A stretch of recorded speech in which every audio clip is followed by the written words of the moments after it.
પ્રધાનમંત્રી નરેન્દ્ર મોદી ગાંધીનગરમાં જૈન ધર્મના મ્યુઝિયમનું ઉદ્ઘાટન કરશે। આજે જૈન આરાધના કેન્દ્રની મુલાકાત લેશે। પ્રધાનમંત્રી નરેન્દ્ર મોદી જૈન આરાધના કેન્દ્ર ખાતે સમ્રાટ સંપ્રતિ મ્યુઝિયમ બનીને તૈયાર થયું છે।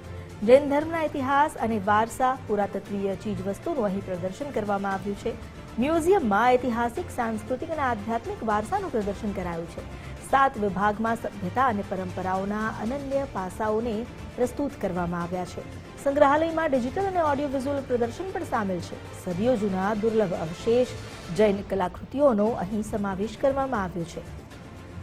ધાતુ, શિલ્પ, વિશાળ મંદિર પ્લેટ, યંત્ર પ્લેટ, સિક્કાનો પણ અહીં સંગ્રહ છે। ચાંદીના રથ, પ્રાચીન હસ્તપ્રતોનો સંગ્રહાલયમાં સમાવેશ કરવામાં આવ્યો છે। 2000થી વધુ દુર્લભ ચીજ વસ્તુઓનો ખજાનો છે આ અનોખું સંગ્રહાલય।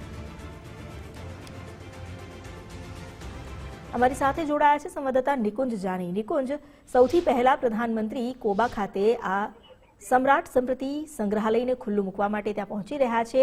શું અપડેટ, તેઓ કેટલી વારમાં ત્યાં પહોંચી શકે છે? પ્રધાનમંત્રી બસ ગણતરીની મિનિટોમાં ગાંધીનગરના કોબા સ્થિત જૈન આરાધના કેન્દ્ર ખાતે પહોંચશે અને જે મ્યુઝિયમ તૈયાર કરવામાં આવ્યું છે તેને પ્રધાનમંત્રી ખુલ્લું મૂકશે। જૈન સંપત્તિ સંગ્રહાલય કે જેમાં જૈન ધર્મની અતિ પ્રાચીનતમ એ ચીજવસ્તુઓ છે જેને સંગ્રહિત કરવામાં આવી છે। 8મી શતાબ્દીથી લઈને 7મી શતાબ્દી સુધીના એ પ્રાચીનતમ અવશેષો કે જે જૈન ધર્મના સ્થાપનાથી લઈને તેના પ્રચાર પ્રસારની અંદર ખૂબ મહત્વના રહ્યા હતા। અલગ અલગ જૈન સંપ્રદાયના જે જૈન મુનિઓ છે, જૈન શાસકો શ્રી હેમચંદ્રાચાર્યથી લઈને અલગ અલગ જે રહ્યા છે તેમના દ્વારા જે જૈન ધર્મનો પ્રચાર કરવામાં આવ્યો હતો, જૈન ધર્મની સ્થાપના કરવામાં આવી હતી, તે સાથે જોડાયેલા એ અવશેષો છે, હસ્તકલાઓ છે, પ્રાચીનતમ સિક્કાઓ છે જેને અહીં સંગ્રહિત કરવામાં આવ્યા છે। 7 જેટલા અલગ અલગ ખંડોની અંદર આ મ્યુઝિયમ તૈયાર થયું છે જેને પ્રધાનમંત્રી નરેન્દ્ર મોદી મૂકશે। મ્યુઝિયમને તેનો ઇનોગ્રેટ કરશે, પરંતુ આ મ્યુઝિયમની તેઓ પ્રત્યક્ષ મુલાકાત પણ લેવાના છે।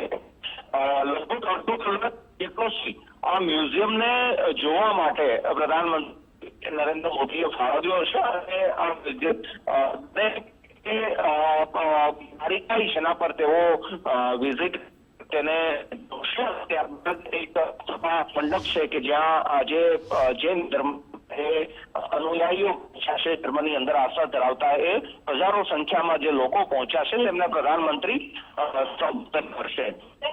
આજે એ પણ મહત્વનો દિવસ છે કારણ કે આજે ભગવાન મહાવીર જન્મ કલ્યાણ દિવસ છે કે તેમનો દિવસ છે અને મહાવીર જન્મ જયંતિના દિવસે જ પ્રધાનમંત્રી પહોંચી રહ્યા છે। મહાવીર જન્મ જયંતિના દિવસે તેઓ જૈન ધર્મનો એક કાર્યક્રમ એટેન્ડ કરી રહ્યા છે, તેના માટે પણ આજનો દિવસ ખૂબ મહત્વનો બની રહ્યો।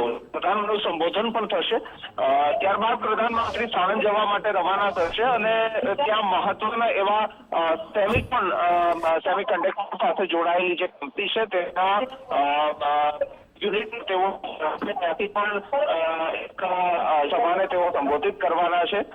ત્યારબાદ વાવથરાજનો તેમનો કાર્યક્રમ એવો વાવથી કરોડો રૂપિયાના જે વિકાસલક્ષી પ્રોજેક્ટો છે તેને ખુલ્લું મૂકશે, એનું ઇન્વેસ્ટમેન્ટ કરશે, ખાતમુહૂર્ત કરશે।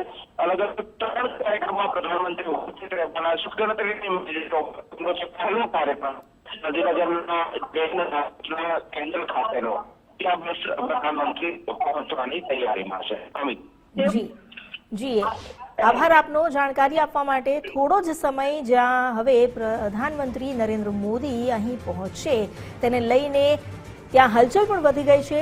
થોડો જ સમયમાં તેઓનું ત્યાં આગમન થશે। પ્રધાનમંત્રી નરેન્દ્ર મોદી જેઓ સમ્રાટ સંપ્રતિ સંગ્રહાલયનું ઉદ્ઘાટન કરશે। આજે મહાવીર જન્મ કલ્યાણકના પાવન અવસરે જૈન ધર્મ અને તેની સાથે જોડાયેલો જે ઇતિહાસ છે, તેની સંસ્કૃતિ અને આધ્યાત્મિક વારસાનું પ્રદર્શન જે તૈયાર થયું છે તેને ખુલ્લું મૂકવામાં આવશે। આ જે જૈન ધર્મનો વારસો છે, જે જૈન ધર્મની વાત કરવામાં આવે તો આ અહિંસા પરમો ધર્મ, આ સૂત્ર સાથે જોડાયેલો અહીં દરેક સંસ્કૃતિ, દરેક પાસાઓ તેના આવરી લેવામાં આવ્યા છે।